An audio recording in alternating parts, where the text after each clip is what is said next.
Hola a todos, el siguiente video corresponde al taller 03 de la clase de Inteligencia Artificial de la Universidad Santiago de Cali 2019, B.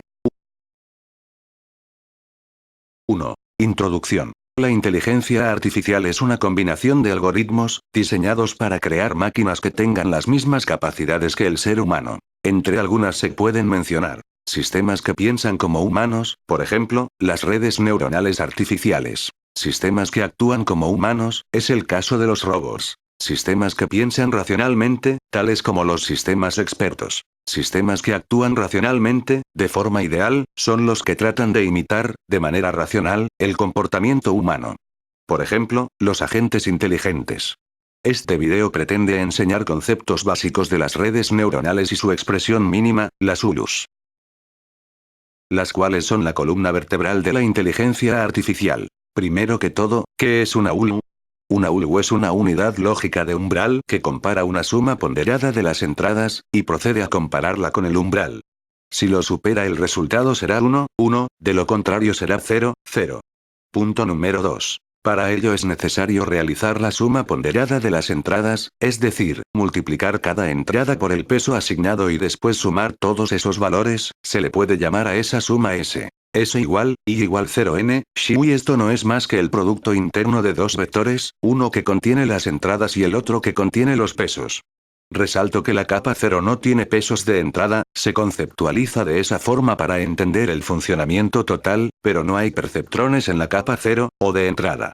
En el caso de las unidades lógicas de umbral, la suma ponderada, S, se compara con un valor denominado umbral. Si la suma es mayor o igual a este valor, entonces la salida del perceptrón será un 1, en el caso contrario la salida será un 0. Punto número 3. La figura muestra partes de una neurona o ULU. La dificultad en el entrenamiento de una ULU dependerá de lo que se quiera programar. En la figura observada hay un ejemplo de modificación de pesos. Como se puede observar en la figura 4, en el entrenamiento de una ULU se le modifica los pesos principalmente y con base en eso se comparan las salidas con el umbral. Punto 4. Un perceptrón es una red neuronal compuesta por una sola ULU. Punto número 6. En la ilustración anterior se puede apreciar que existen tres capas.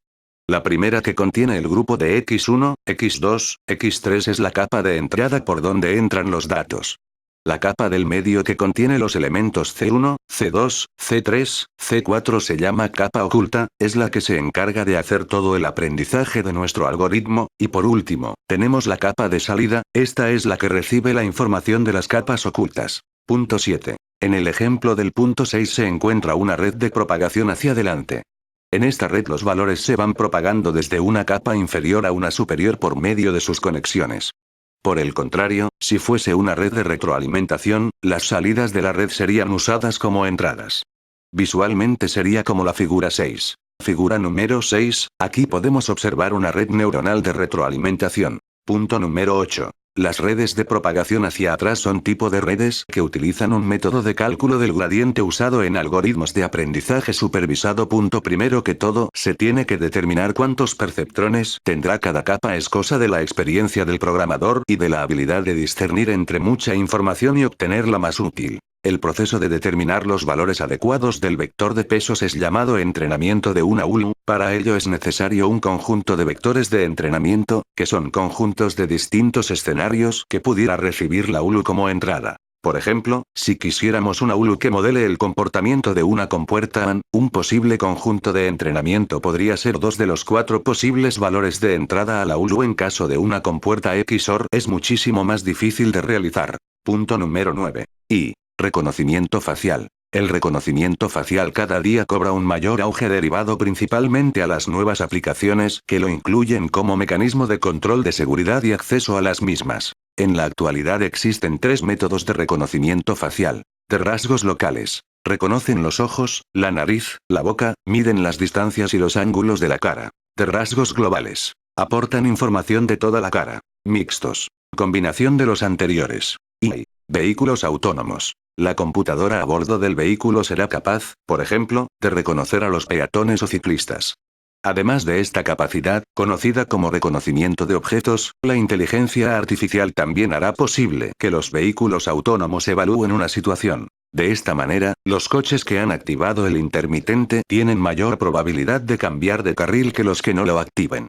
Como resultado de ello, un automóvil autónomo con inteligencia artificial puede reconocer y evaluar situaciones complejas de tráfico, como cuando un vehículo que se aproxima ejecuta un giro, y las incorpora a su propia conducción. Y traductores en tiempo real. Basadas en cómo funcionan las neuronas de nuestro cerebro, las redes neuronales permiten el procesado de datos de manera natural mientras la máquina aprende y evoluciona para ser más efectiva. Vemos este comportamiento en muchas máquinas con inteligencia artificial.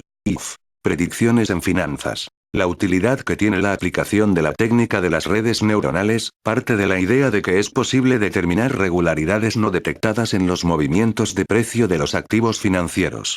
Estas regularidades se constituyen en ineficiencias temporales del mercado financiero, que pueden explotarse sistemáticamente a corto plazo, y que en el largo plazo tienden a desaparecer. De este modo, el movimiento de los precios no es aleatorio, se pueden observar formas no lineales de evolución.